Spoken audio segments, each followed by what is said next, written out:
ሰላም ሰላም ሰላም ውድ ወገኖቻችን በያላችሁበት የእንግሊዝ ግዛት የኢትዮጵያውያን ማህበር በዌስት ሚድላንድስ ዩኬ ለጁላይ 4 ቀን 2026 ዓመተ ምህረት የስፖርትና የባህል ቀን ማዘጋጀቱን ማስታወቃችን ይታወሳል። በዚህ ዕለት ካሁን ቀደም የነበረንን ልምድ ከግንዛቤ በማስገባትና የተሻለ ስራን በመስራት ከመላው እንግሊዝ ወደ ከተማችን በርሚንግሃም የሚመጡ እንግዶችን ልናስተናግድ ዝግጅት ላይ ነን። የእግር ኳስ ቡድኖች በዕለቱ በወገኖቻችን ፊት እኔ በልጥን ከፍቅርና ከስፖርታዊ ጨዋነት ጋር ደባልቀው ልዩ ቀን ይሰጡናል። ከተለያዩ ከተሞች የመጡ ወንድሞቻችን ዋንጫ ይዘው ለመመለስ በከተማችን ያሉትም ደግሞ የለም አንሰጥም ብለው የሚያሳዩንን የኳስ ፊልም ለማየት እኛም እንደጓጓንን። አሁን ካሁን ቀደም በከተማችን ተገኝታችሁ በዚሁ አይነት ዝግጅት ላይ የተሳተፋችሁም ሆናችሁ ገና የመጀመሪያችሁ የሆነ ሁሉ በብዙ ደስታ እንጠብቃችኋለን። በዕለቱ ልዩ ልዩ እርስ በእርስ የምንተዋወቅባቸውና አብረን ጊዜ የምናሳልፍባቸው ጨዋታዎች ለአዋቂዎችም ለልጆችም የተዘጋጁ ሲሆን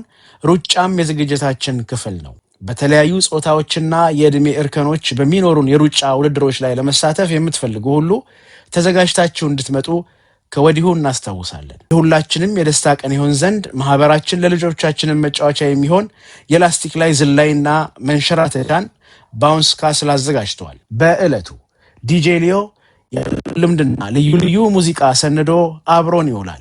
18 ጨዋታዎች ላይ ተሳትፎ 14ቱን በማሸነፍ አንድ አቻ በመለያየትና በሶስቱ ብቻ በመሸነፍ የሶስት የሻምፒዮን ቀበቶ ባለቤት የሆነው ኢትዮጵያዊ ቦክሰኛ መሐመድ ዩሱፍ መኮንንም ፍላጎት ያላቸውን ተተኪ ወጣቶች ለማበረታታት ይገኛል።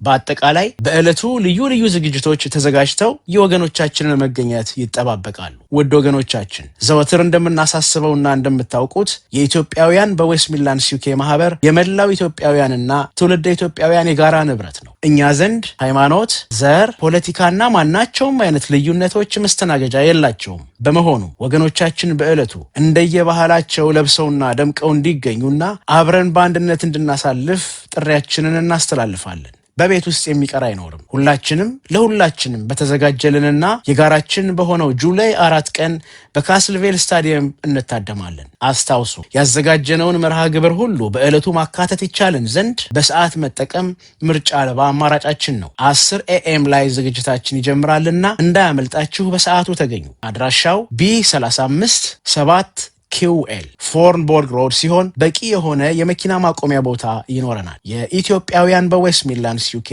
ማህበር